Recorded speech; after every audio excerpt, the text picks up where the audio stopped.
ہے وہ اتنی بات ملتی ہے کہ آپ صلی اللہ علیہ وسلم ہی کے نسب میں حضرت مہدی ہوں گے.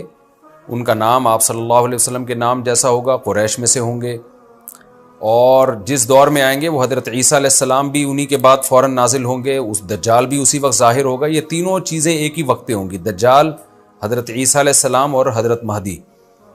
اور حضرت مہدی دمشق میں مسجد میں نماز کے لیے کھڑے ہوں گے کہ اچانک حضرت عیسیٰ علیہ السلام فرشتوں کے کندھوں پہ ہاتھ رکھ کے دمشق کے مینار پہ اتریں گے, پھر وہاں سے سیڑھیوں سے نیچے آئیں گے کیونکہ دارالاسباب میں داخل ہو چکے ہیں. حضرت مہدی ان سے کہیں گے کہ آپ نماز پڑھائیں, وہ انکار کریں گے. حضرت مہدی کی اقتداء میں حضرت عیسیٰ علیہ السلام نماز پڑھیں گے اور پھر دونوں کی اقتداء میں جہاد ہوگا. تو مجاہدین کے امام ہوں گے حضرت مہدی. اتنی بات ہمیں معلوم ہوتی ہے. چند باتیں اور ہیں روایات میں جو ملتی ہیں. یہ ہمیں ڈیٹ نہیں بتائی گئی ہے, سن نہیں بتایا گیا, سال نہیں بتایا گیا. اس بارے میں صدیوں سے لوگ پیش گوئیاں کر رہے ہیں کہ فلاں سن میں آئیں گے, فلاں سن میں آئیں گے. بڑے بڑے لوگوں نے پیش گوئیاں کی ہیں جو 100% غلط ثابت ہوئی ہیں. تو اب بھی لوگ پیش گوئیاں کر رہے ہیں کہ 2025 میں آئیں گے, کوئی کہہ رہا ہے 2030 میں آئیں گے.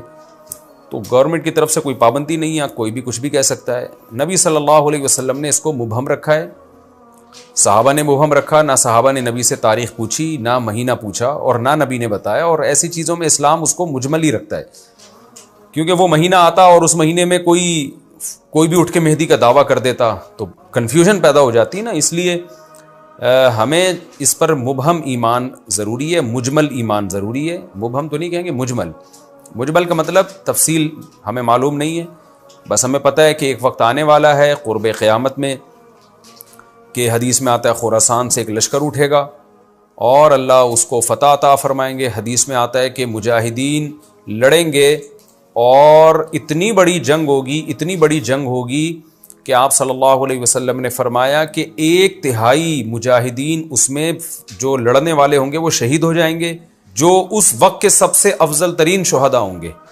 اور 1/3 مجاہدین وہ ہوں گے جو لڑائی کی شدت اور سختی کی وجہ سے میدان چھوڑ کے بھاگ جائیں گے. یہ وہ لوگ ہوں گے جن کی اللہ کبھی بھی توبہ قبول نہیں کرے گا. اور 1/3 ہوں گے جن کو اللہ دنیا پہ غلبہ عطا کرے گا, کفر پہ غلبہ عطا کرے گا. تو یہ اس وقت پھر حضرت مہدی کی قیادت میں جہاد ہوگا اور پوری دنیا میں امن قائم ہو جائے گا. حضرت عیسیٰ ابن مریم بھی اسی وقت نازل ہوں گے, دجال کو قتل کریں گے. اور ایک اور دفعہ, یعنی ایک دفعہ تو اسلام دنیا میں غالب آ چکا ہے, تو ایک اور دفعہ اسلام حضرت مہدی حضرت عیسیٰ ابن مریم کے ذریعے پوری دنیا میں غالب آ جائے گا اور ہر طرف خیر ہی خیر ہوگی. جزیے کا نظام ختم ہو جائے گا اور اللہ تعالیٰ اپنی برکتوں کو کھول دے گا, آسمان کی برکتیں, خوب بارشیں برسیں گی. ایک روایت میں آتا ہے, ترمذی کی روایت ہے, اتنے بڑے بڑے انار پیدا ہوں گے کہ اس کے چھلکے کو لوگ سائبان کے طور پہ استعمال کریں گے. ایک ایک انگور کا دانہ کئی لوگ نچوڑ کے پئیں گے. یعنی برکتیں اللہ کی طرف سے ایسی کھل جائیں گی, تو پوری دنیا میں امن ہوگا.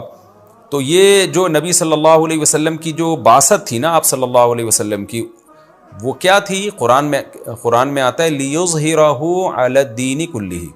آپ صلی اللہ علیہ وسلم کو دنیا میں اس لیے بھیجا گیا تاکہ آپ دین کو پوری دنیا میں غالب کر دیں.